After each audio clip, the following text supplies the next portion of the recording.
Hello everybody, hope we're all doing well. Welcome back to PT Launch Lab. So today I'm in with Miles and we're going to be going over his journey in the fitness business, how he built up all of his chain gyms, his advice and experience in the PT game. So this is going to be a good one. This is going to be a good listen. So make sure you like and subscribe.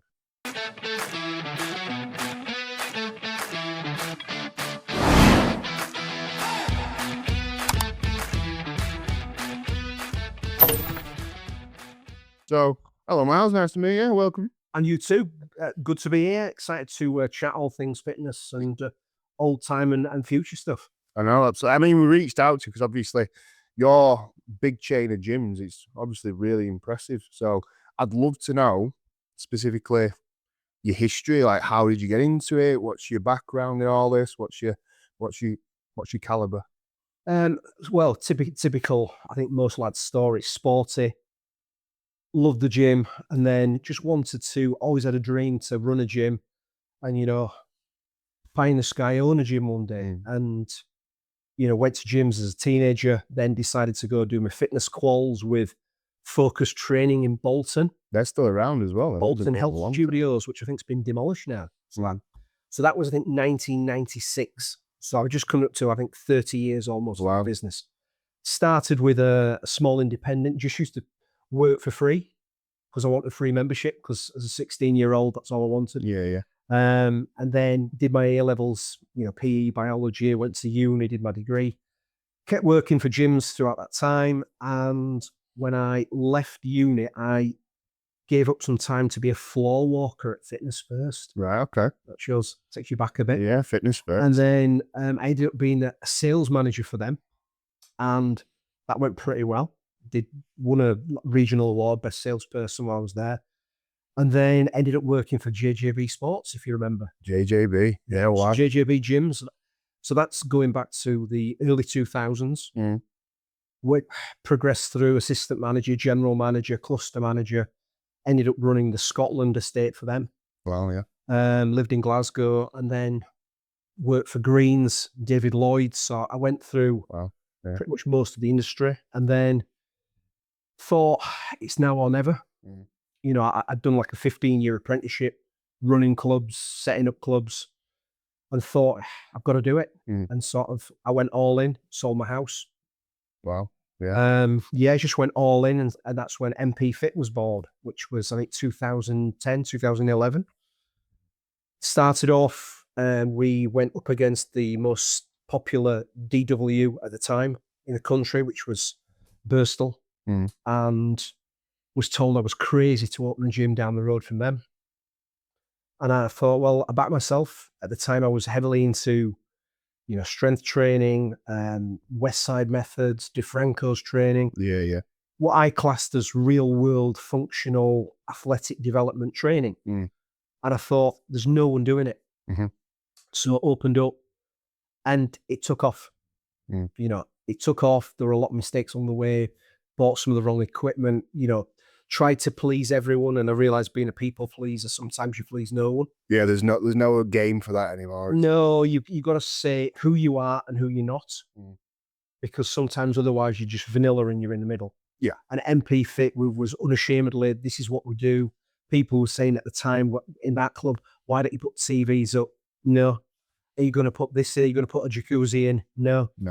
We're here to get you results. That's what we do. And people traveled. Yeah. Back in the day, your membership traveled 3 to 5 miles. Yeah. We had members traveling 7, 9, 12 miles to train there. Okay. Yeah. We extended the site, got the downstairs, which it has now, and then eventually opened up a second site, and it did really well. And I exited and sold in 2017. Wow. So obviously, when you started that, I like that you went back to the functional strength aspects because it's like you say now, a lot of these leisure type gyms, let's call them leisure, they've all turned into a spa of some sort.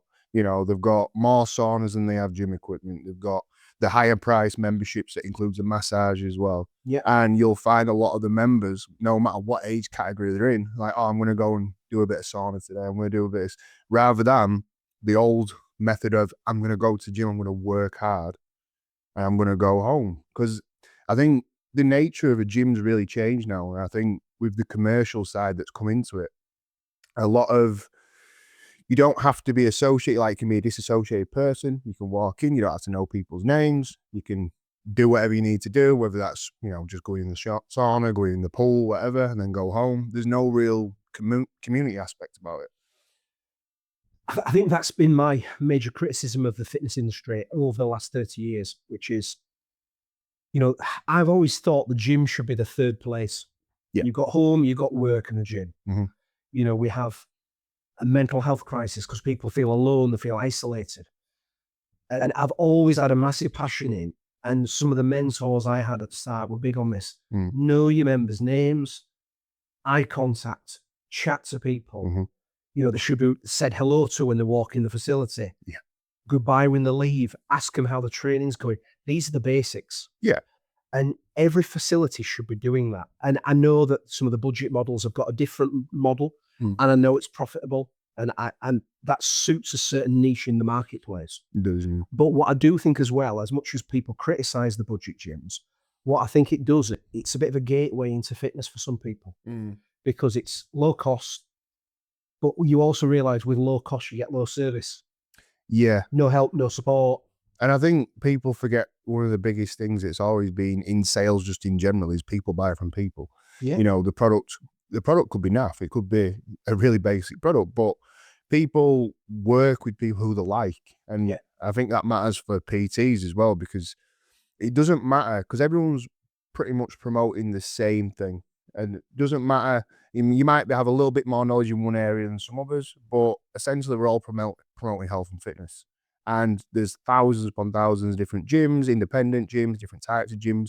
And you tend to drift towards the one that speaks to you the most, and it's usually the people inside it.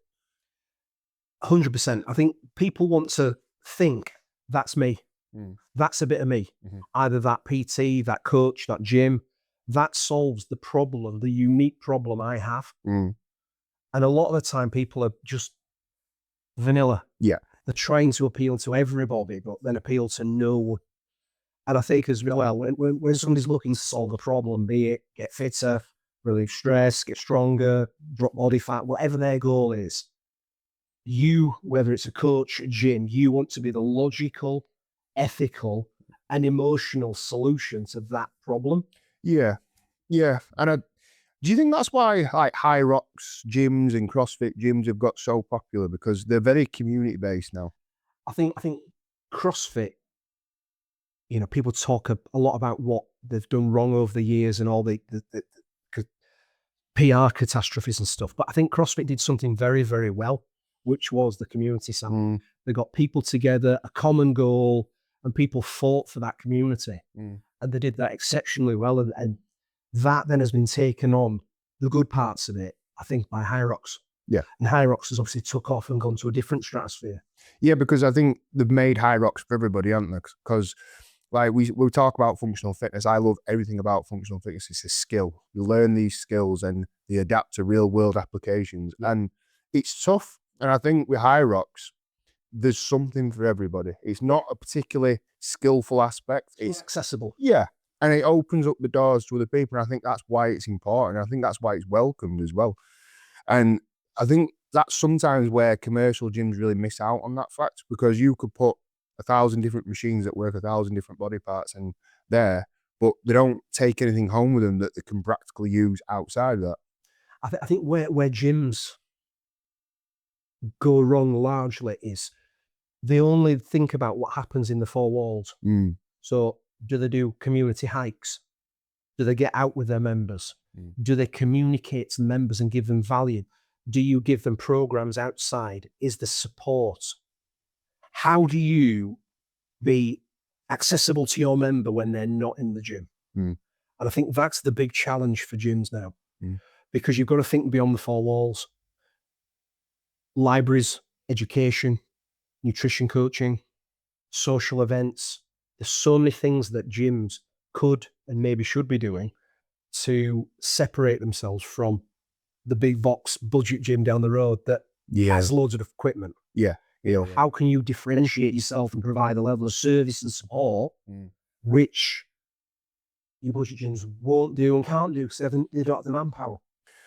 So What mistakes did you make in the early days, especially bringing it up? Oh, there's been a few. There's been a few.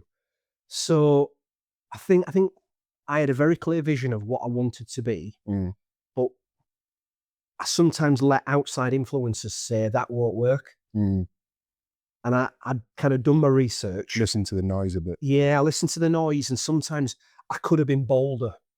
I could have been, no, this is what we're doing, and it'll work, and I'm prepared to fall on my sword if it doesn't. Mm. I should have backed myself. So certain times I went a bit mainstream when I should have just gone kind of all in on this is what we're doing. Do you think that's where some people struggle now because they just sort of join the pack a bit and they try and do what everyone else is doing? It's fear. Yeah. Everything comes back to fear.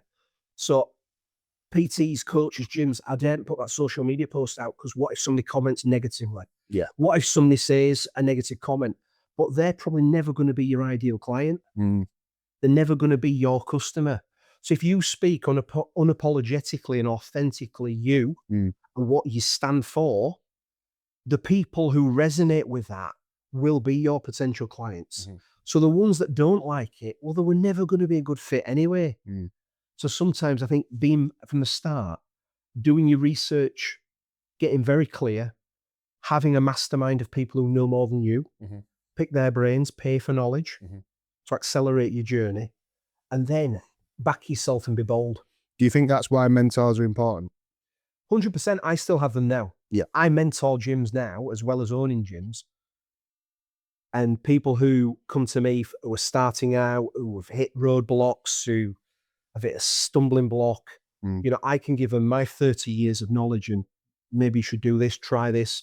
Let's look at your model. Let's look at what you're doing. And we tweak and refine things mm, because they could spend 5 years, potentially go out of business mm, or just pay for somebody who's been there before. mm. That's the power of mentors. And I know you work with, obviously, you work on scaling fitness businesses. Yep.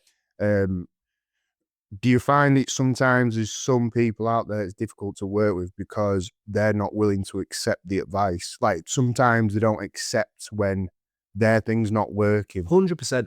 That's the most common problem is people get a little bit blinkered and the ego gets in the way. Mm. It's a case I of, imagine gym guys are the worst. yeah, shocking because everything, you look at the P&L, you look at the financial statements, you look at the membership, you look at the retention, Mm. you point out every single metric that their business is in trouble and heading one way, which is into financial obscurity and it's going to close. Mm. But sometimes you can say, right, okay, what do you think to this? What do you think? And they'll go, oh, yeah, that would work.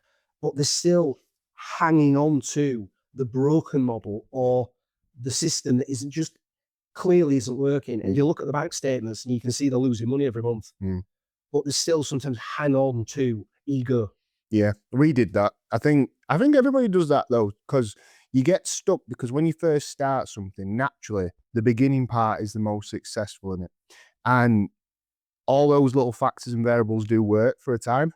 And then you've got to sort of figure out, well, how can we modify this to constantly change with the times? Because every year something changes. Every year there's a new type of mythology, there's a new type of approach, there's a new type of system that you want to use, but you get used to it. Well, this worked, so why can't we just keep doing this? I think new levels, new devils.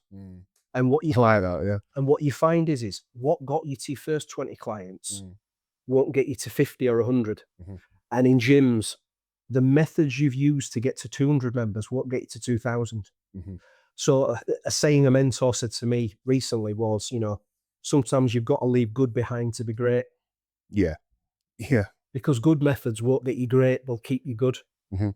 Mhm. So sometimes you get in that zone of being comfortable or ticking over, Mm. but you've got to change and pivot your mindset, your actions, your beliefs, your systems to go to another financial level Mhm. or member level or whatever it may be, whether it's, coaching clients level.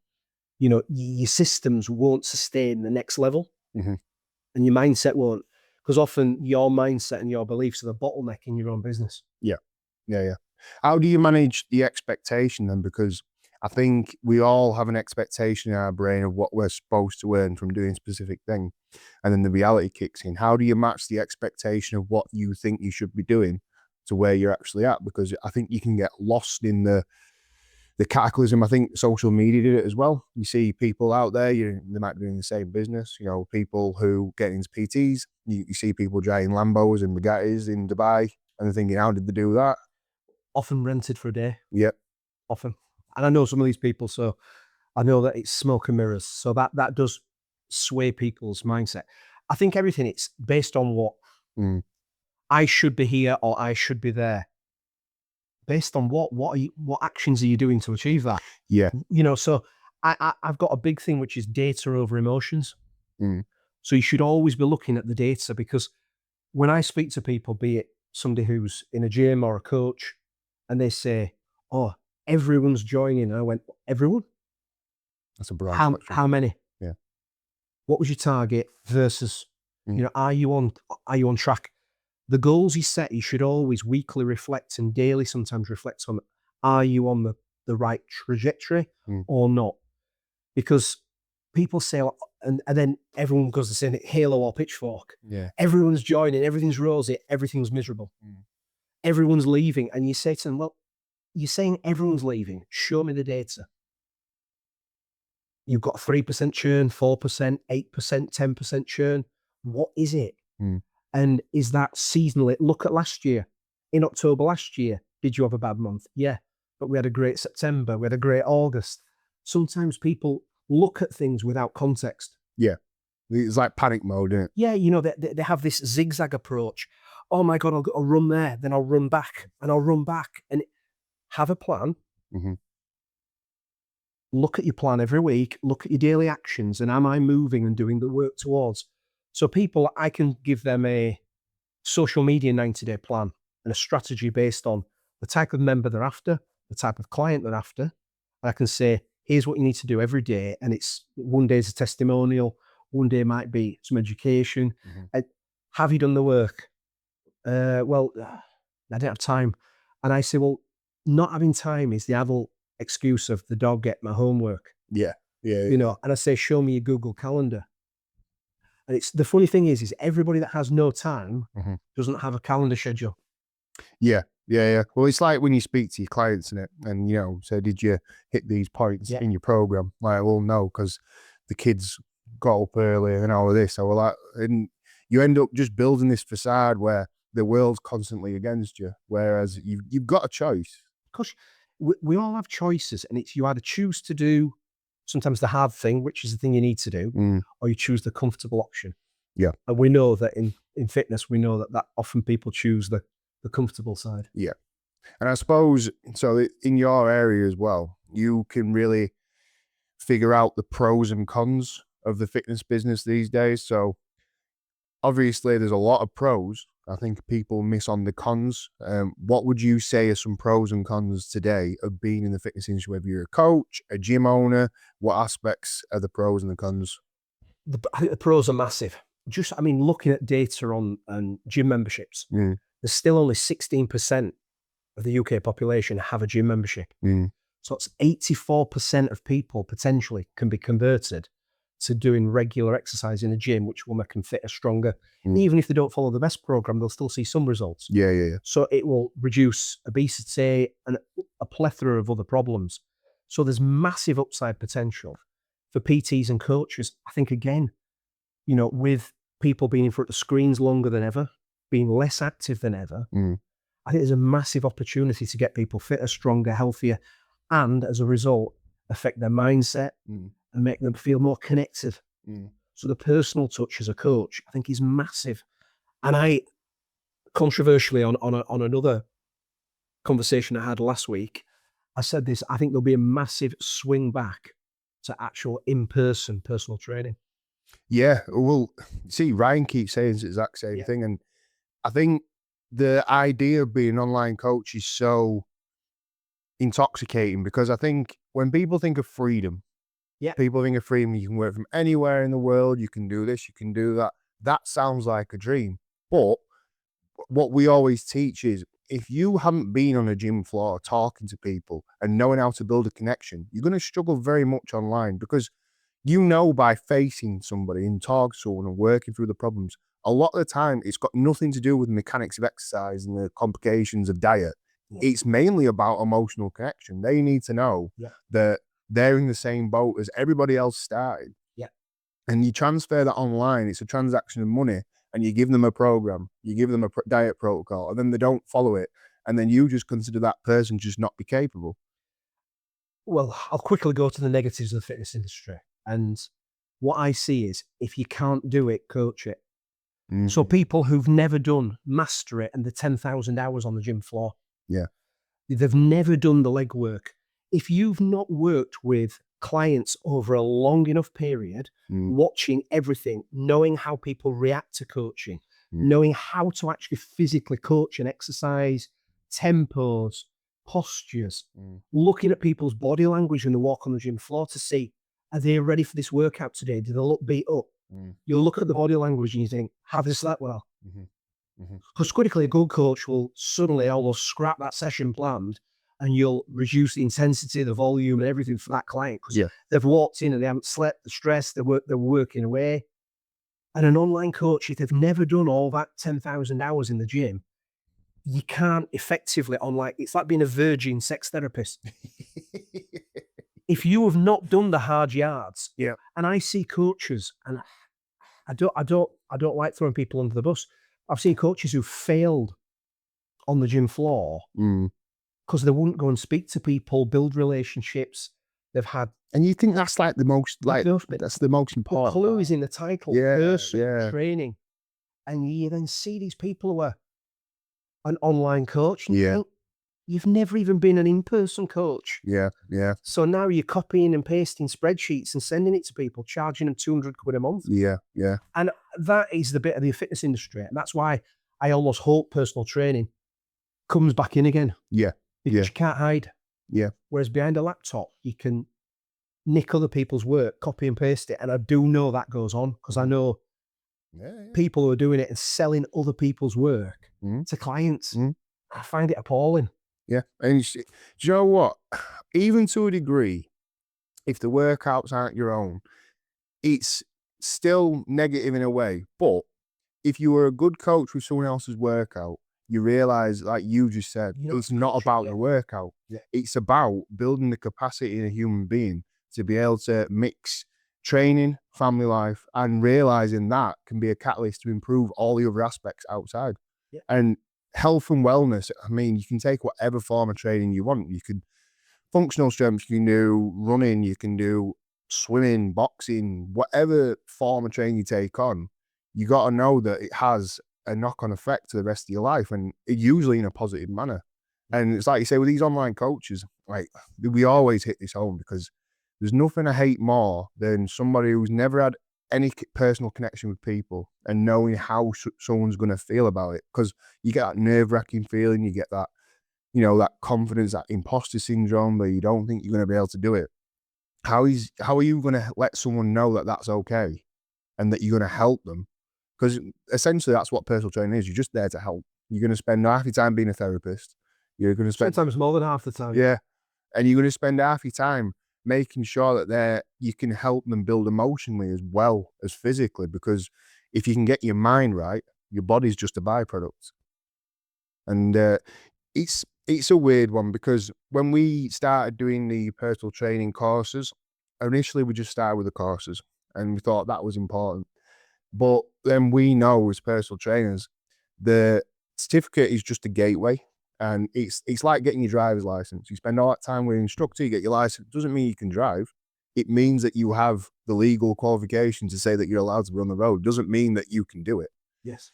And then when you get your certificate, it's about going out on the gym floor and meeting people and understanding people. And usually, I always find the best personal trainers have had a personal trainer themselves and been through a journey. 100%. I mean, I've always invested in mentors and coaches.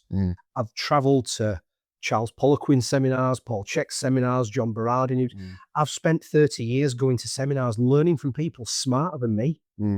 Because which I think again in the personal training industry is quite sad, people don't go and they get qualifications and they're not always upskilling. Yeah. You know, who's better than me in that field? Are they doing a course in London this year? Right, I'll go and I'll do it 3 days there. I'll go and do that in Manchester. And people and trainers who won't invest in their own education and then are surprised that they can't put the prices up every year because they're not leveling up their skill set.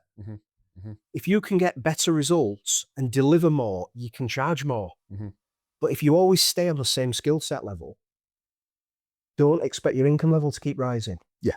I've seen that for years. 100%. Yeah. And yeah, this is why the industry can be difficult sometimes, because I think people can't connect the dots with what's important in terms of, yes, it's important getting transformations. It looks great when you put that post on and someone's gone from 30% body fat down to, you know, below 15. It looks fantastic, but are they mentally better? Are they going to sustain that? Because you can get someone from A to B very fast in a short amount of time.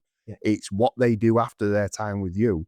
You know, it is like working with someone, again, with the driving instructor. You want to get someone to a place where they're confident, and then are they going to maintain that and be better? Because as a PT, you can have a client for years, but a lot of clients will work with you maybe up to a year.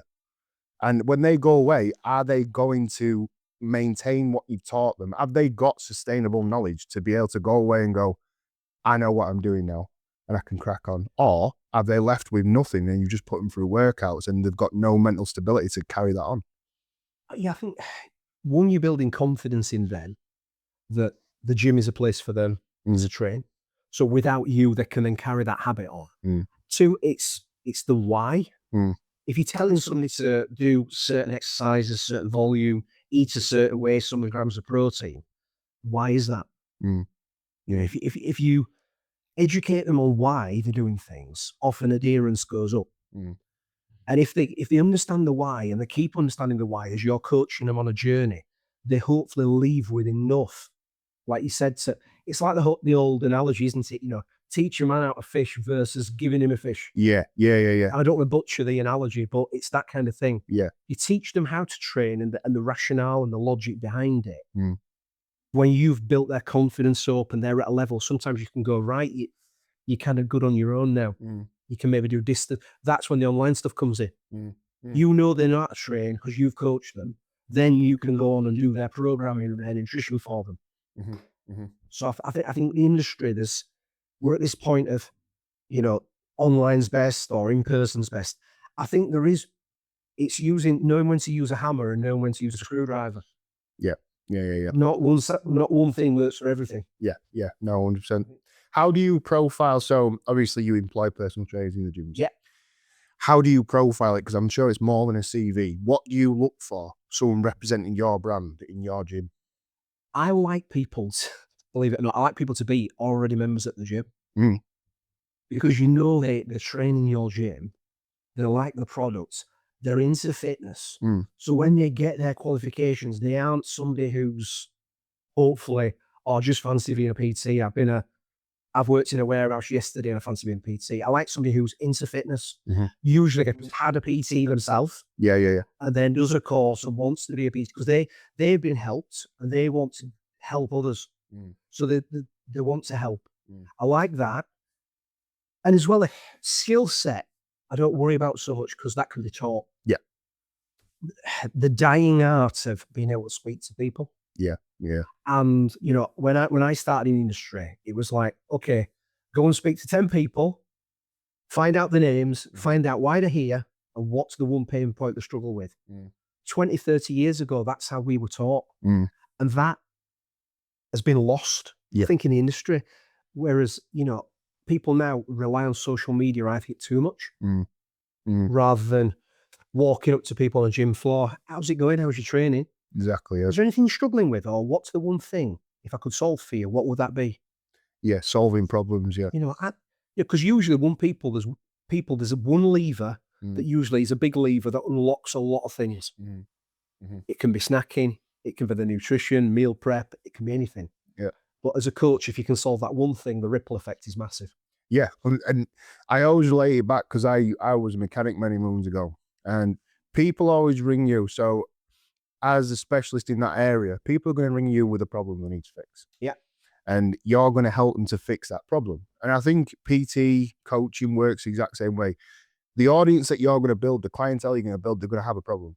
Okay, it could be your niche area could be helping busy mums and dads over 30, optimize and find a little bit of balance. Okay, that's your problem that you're saying is fixed. It doesn't have to be just that problem, but these problems that you got to fix, it might be a few, it might be a lot, but you're in the job of getting to know people and getting to know what the actual problems are.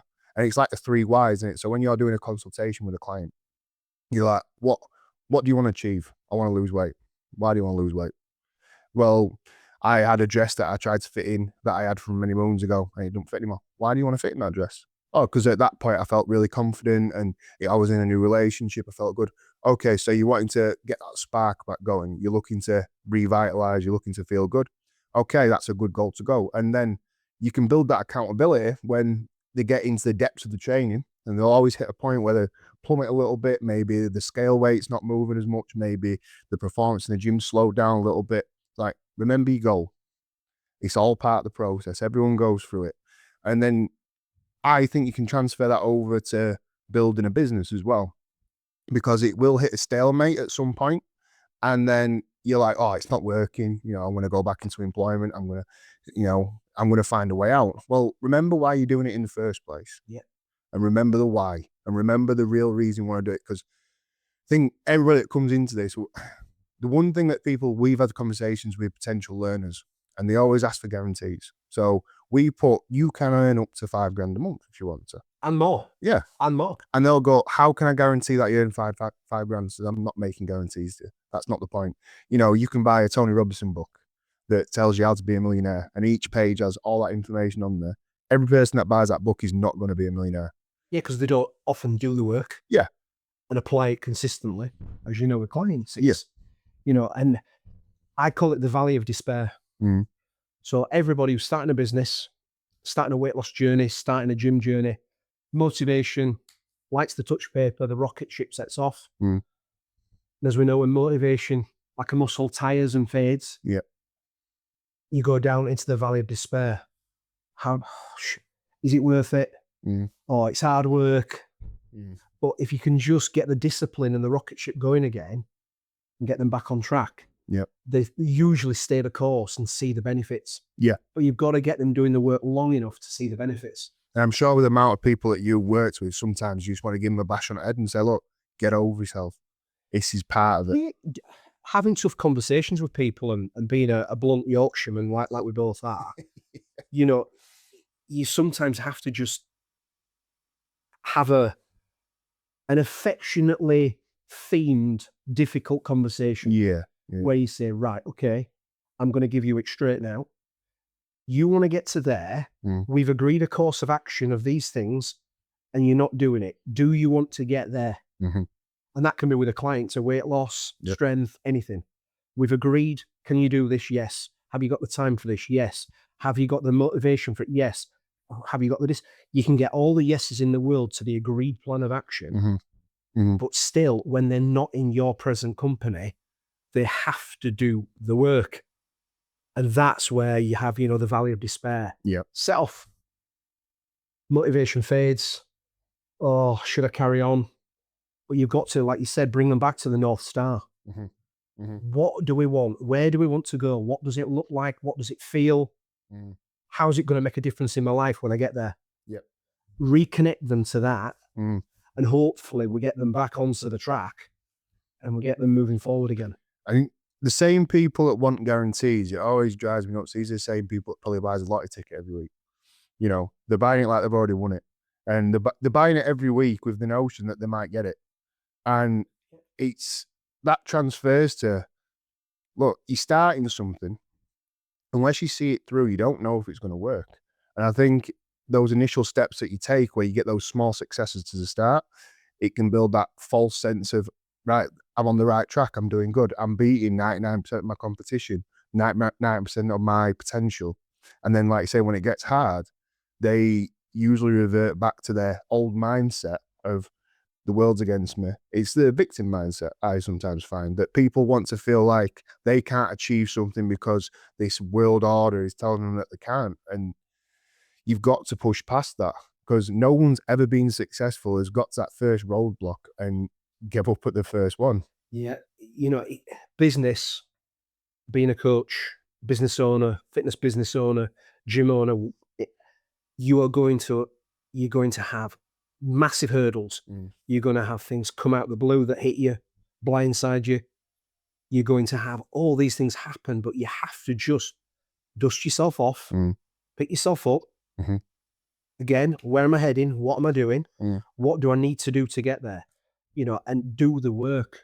The amount of times that I've seen people with potential as a coach who've not achieved it and dropped out of the industry because the daily basics they're not willing to do. Yeah, just run through the rituals and hit those marks every day. Yeah, and sometimes a little bit of success and then stop doing the basics as well. Yeah, they forget. That's the key thing. Oh, I've got to 20 clients now. And suddenly all the social media that we're doing every day, the reaching out to people, speaking to 10 people a day, how can I help? Just how can I help, son? How can I help you? If that got you to 20 clients, you get to 20 and you stop doing all that, well, everyone, as you know, gets a churn. Yeah. 100%. People move away, people for illness and all sorts of reasons will stop. So you're suddenly back at 15, then you're back at 10, and you're back at square one because you've stopped doing the work that got you the clients. Yeah. So in the background, you have to have systems or yourself, one or the other, that gets you the lead flow, which gets you future clients, and you can build up a waiting list if you need to. But people stop doing the stuff that got them the clients. So that's like the 80-20 rule, isn't it? So your 80% is all your admin, keeping stuff running, keeping stuff alive, and that 20% is the bit that scales, isn't it? That's the outreach, that's the iceberg. Yeah. You've got all this under the water that people don't see, which is, and again, you can systematize a lot of this. There's lots of ways of doing it so you can leverage time. But you've got 80% of systems that make sure that stays above the water and looks glossy and shiny and successful and all the rest of it. There's a lot of work goes on behind the scenes. So if you could go back to, the prime self before you started all this, with your advice for now, you can go back and have a conversation. Is there anything that you could probably drop as a hint of knowledge to them? This is probably translates to those watching now who might want to aspire to go into the fitness industry. What would be some really key points to understand before taking on this sort of endeavor? One, be coachable. So again, like we said, be a sponge. At the start, you've got to look at everybody who's smarter than you and try and absorb, pay for. I've took people out for meals before to pick the brain. I used to call it a brain picking fee. I'd reach out to people who I knew were doing far better than I were. And I'd say, oh, do you want to go out for a meal? Your choice, I'm paying. And I'd just sit and just ask them questions. I'd go on weekend courses, mentorships. I would do everything I could to try and get the facts in your head. But then you've got to have the courage and be bold to then put it into place. Yeah. And all the naysayers, people like us don't do that. People in this town don't make money. Yeah. People in our family are not self-employed. You're always going to have that weight of people and dragging you down. Yeah. So it's all right acquiring the knowledge, but then you've got to be able to put it into action. So I would say having somebody who mentors and holds your hand until you have a business, because setting up a business is full of minefields and you don't know them until you step on one. And somebody who's been there and stepped on all those minefields and made the mistakes can stop you making those mistakes, save you time, save you a lot of money, and a lot of heartache. Yeah. So I would say, get the knowledge and just be a sponge, and then get somebody who can hold your hand and walk you through the journey. I love that.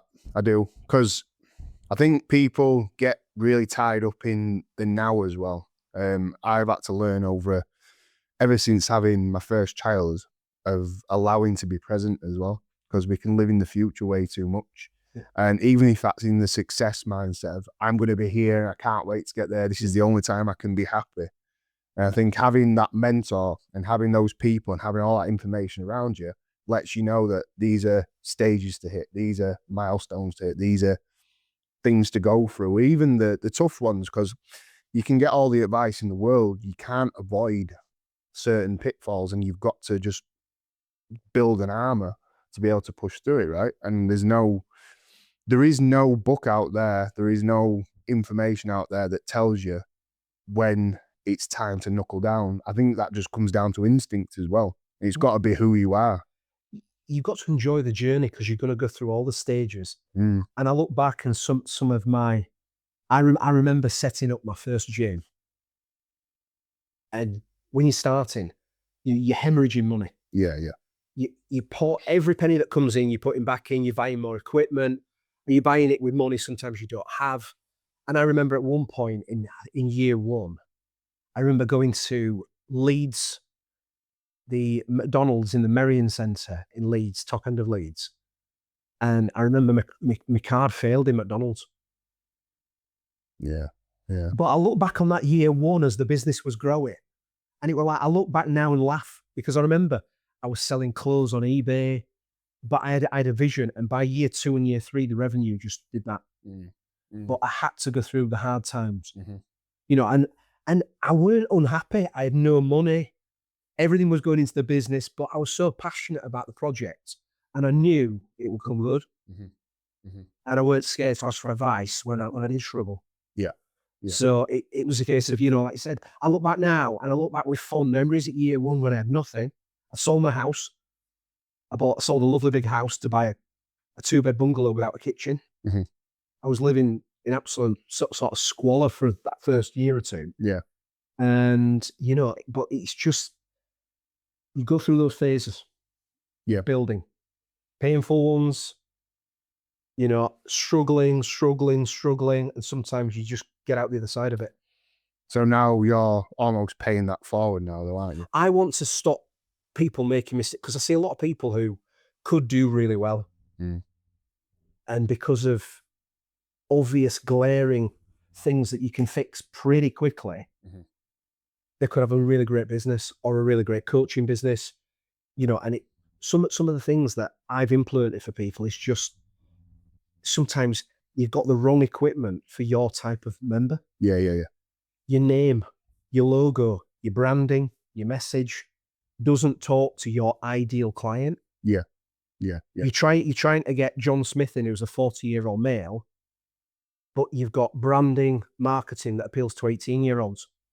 Yeah. So you're wondering why you're struggling, and you literally, you might be pouring all the effort in, but if you're rowing the boat in the wrong direction, so sometimes it's turning the boat around and thinking, right, where are we heading? Who's the ideal client? What language do they talk? Where do they go? What do they read?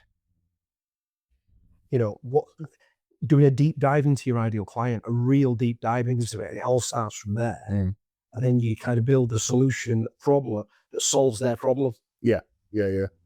So it's reverse engineering sometimes the gym or the coaching business, because people go in, and sometimes I've had people who try really hard and it's not laziness, but they've just got the message wrong.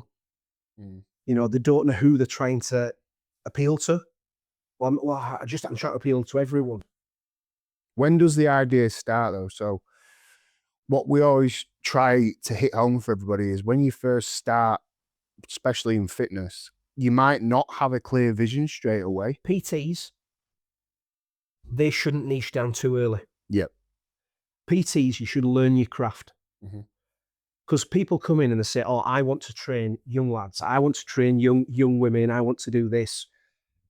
But what you sometimes find is, after 6 months of training that type of client, they're like, I realized I don't enjoy it. I actually enjoy the 40-year-old to 50-year-old professional people who execute what you say, are very diligent, and you get better results with them. So I just say to PTs who are starting, have an open mind. Go on the gym floor and actually start training all types of clients. And then over time, you'll realize what is your North Star. I want to train women over 40, men under 25 to do contest prep. Whatever your market is, you'll figure it out as you go. I don't think at the start, you haven't got enough experience to know what you're going to be good at and what you are going to coach. So I think when it comes to building a business, physical bricks and mortar, you need to have a very clear. Otherwise, you've got to like tear it all down and rebuild it. Yeah, you have to change your aspects again and again and again.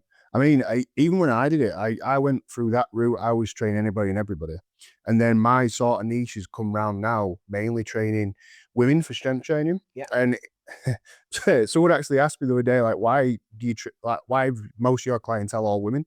And I came down to a very simple fact: is they listen and they do. Yeah.